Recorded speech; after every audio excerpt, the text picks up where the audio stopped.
नमस्कार दोस्तों, बेबाक भाषा के दो टूक कार्यक्रम में आपका दिल से स्वागत है। कंगना रनौत हैं तो बीजेपी को क्या गम है। हरियाणा में चुनाव का स्टार कैंपेनर, उन्हें दरअसल इस समय कंगना रनौत को बना देना चाहिए। वह कुछ बोलेंगी, उसके बाद पता चलेगा कि अरे यह गलत बोल दिया, उसके बाद वह वीर सावरकर की तरह माफी मांग लेंगी और बीजेपी का जम के प्रचार हो जाएगा।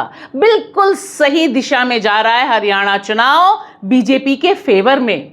देखिए किस तरह से हिमाचल, मंडी, वहां की सांसद द ग्रेट कंगना रनौत, सिने अभिनेत्री, कितनी परेशान हैं इस समय नरेंद्र मोदी जी से, क्योंकि दरअसल उनकी सरकार ने ही रुकवा दी उनकी इमरजेंसी फिल्म।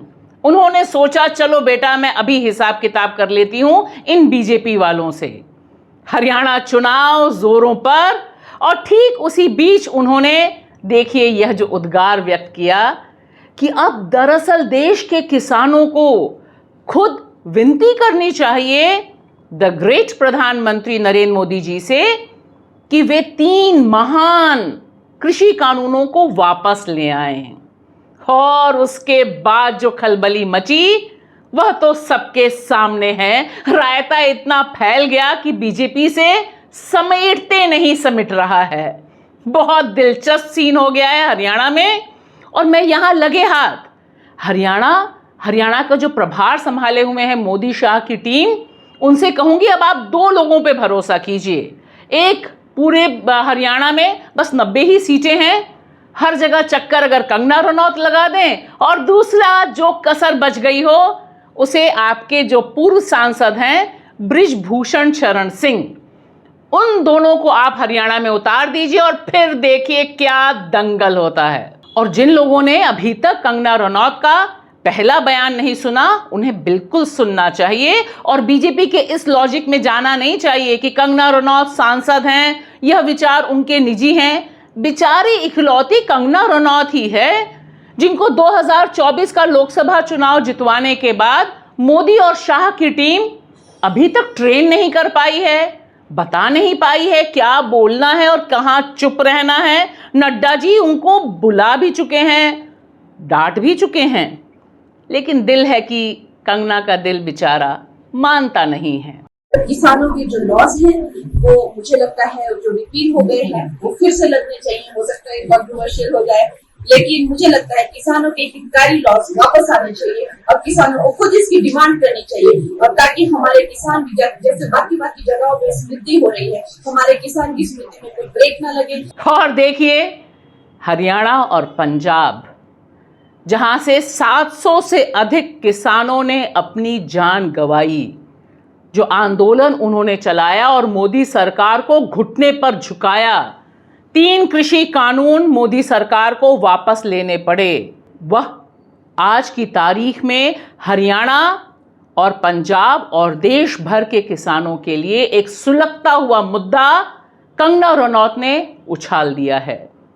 माफी मांगती रहती हैं वह। तो अगर मैंने अपने शब्दों से और अपनी सोच से किसी को डिसअपॉइंट किया है, मुझे खेद रहेगा।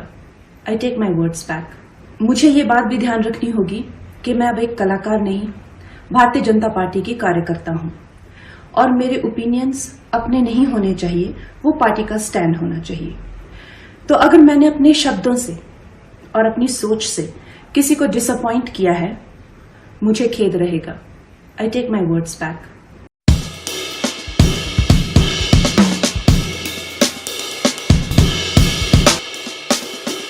लेकिन बीजेपी का जो गेम प्लान है उसको एक्सपोज करते हैं बहुत ही बारीकी से राहुल गांधी। राहुल गांधी कहते हैं यह बीजेपी की दरअसल पुरानी आदत है। वह छू कर देखती है कि यह मुद्दा कितना गर्म है, यहां अभी कौन सा पत्थर, कौन सा दांव चला जा सकता है, और इस तरह की जो टेस्टिंग है वह खतरनाक है। कंगना रनौत को हमेशा आगे कर दिया जाता है तमाम विवादित मुद्दों पर बोलने के लिए। फिर जब हंगामा होता है तो फिर माफी मांग ली जाती है। माफी वीर तो वैसे भी हैं ये लोग। ये बीजेपी के जो लोग होते हैं ये आइडियाज को टेस्ट करते रहते हैं। ये किसी से कहते हैं कि आप ये आइडिया पब्लिक में रखिए और फिर रिएक्शन देखते हैं। यही हुआ है। उनके एक सांसद ने किसान कानून, जो काले कानून थे, उनको रिवाइव करने की बात की है। मोदी जी, आप क्लैरिफाई कीजिए, आप इसके खिलाफ हैं या आप फिर से बदमाशी कर रहे हैं? क्या वो किसान के कानून रिवाइव करेंगे या नहीं? और अगर करेंगे तो फिर मैं आपको गारंटी दे रहा हूं कि इंडिया गठबंधन पूरा इनके खिलाफ खड़ा हो जाएगा। 700 लोग शहीद हुए हैं, उनकी याद करनी है, उनकी रिस्पेक्ट करनी है। मोदी जी ने 2 मिनट मौन नहीं रखने दिया था, हम ये कभी नहीं भूलेंगे। और कांग्रेस ने निश्चित तौर पर इसे एक मुद्दा बनाया है, बनाना चाहिए भी। और जिस तरह का ऐलान किया गया है कि इंडिया गठबंधन किसानों के पक्ष में खड़ा है और किसी भी कीमत पर उन खौफनाक किसान विरोधी बिलों को वापस नहीं आने दिया जाएगा, वह दरअसल एक इंपॉर्टेंट चुनावी मुद्दा है। भाजपा की सांसद कंगना रनौत जी का कहना है कि ये तीनों कानून वापस आने चाहिए। तो फैसला तो हरियाणा करेगा कि क्या ये कानून वापस आएंगे या नहीं आएंगे। क्या आप ऐसी सरकार बनाएंगे जो आप पर लाठियां बरसाएगी, आपको गालियां देगी, आपको आतंकी मवाली कहेगी, या आप ऐसी सरकार बनाएंगे जो आपको लीगल एमएसपी की गारंटी देगी? एक एमपी का व्यक्तिगत विचार क्या होता है? और अभी तक भारतीय जनता पार्टी का कोई भी अधिकृत बयान नहीं आया है।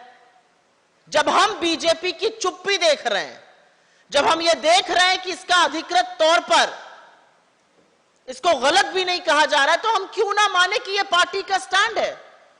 और कंगना जी तो महज मुखौटा है। भारतीय जनता पार्टी टेस्ट करना चाह रही है कि क्या फिर से वो काले किसान कानून वापस ला सकती है, किसान विरोधी कानून। और यह फैसला हरियाणा को करना है, यह असल बात है।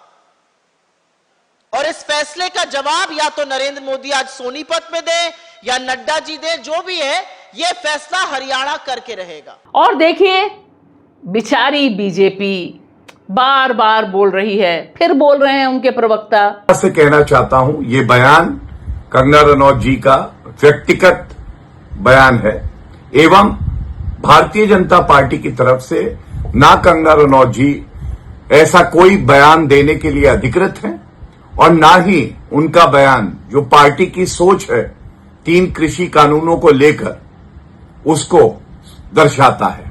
इसलिए उस बयान का हम खंडन करते हैं। I am grateful to the Bharatiya Janata Party for distancing themselves from the comments of Ms. Kangana Ranaut. But as a Punjabi, I must say that Ms. Kangana Ranaut's consistent rant, useless, baseless and illogical statements against the Sikh community, the farmer of Punjab, is doing a damage. तो BJP कितना भी कह ले कि यह सांसद उनकी नहीं है, डिसोन भी करने लग जाए, अब तो तीर निशाने से छूट गया है। और तीर निशाने से छूटकर सीधे लगा है हरियाणा के चुनावी दंगल के मैदान में। और अब एजेंडा सेट कर दिया है। मैं फिर कहना चाहूंगी, अगर भारतीय जनता पार्टी को अपनी लोकप्रियता टेस्ट करनी है, वाकई जमीन पर कंगना रनौत और बृजभूषण शरण सिंह को उतार दे, बृजभूषण शरण सिंह को भेज दे विनेश फोगाट के खिलाफ प्रचार करने के लिए। तब देखिए क्या गुल खिलता है, क्योंकि सब जानते हैं कि किस तरह से महिला पहलवानों की बेइज्जती की बृजभूषण शरण सिंह ने भारतीय जनता पार्टी के सांसद रहते हुए, और एक बार भी माफी नहीं मांगी। और यहां तक कि जब विनेश का नाम अनाउंस हुआ चुनाव के लिए, तब भी वह उनके खिलाफ दुष्प्रचार करते रहे, 1 मिनट भी चुप नहीं हुए। दरअसल भारतीय जनता पार्टी का जो अहंकार है ना, वही कंगना रनौत या बृजभूषण शरण सिंह या इस तरह के अनगिनत जो नगीने हैं, उनके मुंह पर बोलता रहता है। यह अहंकार मोदी जी की देन है, किसी और को इसका क्रेडिट लेने की इजाजत नहीं दी जानी चाहिए। कंगना रनौत को भी मोदी जी ही उठाकर गुलाब के फूल के साथ भारतीय जनता पार्टी में लाए थे। अब गुलाब का फूल है तो कांटे तो चुभेंगे ही, क्यों मोदी जी, ठीक है ना।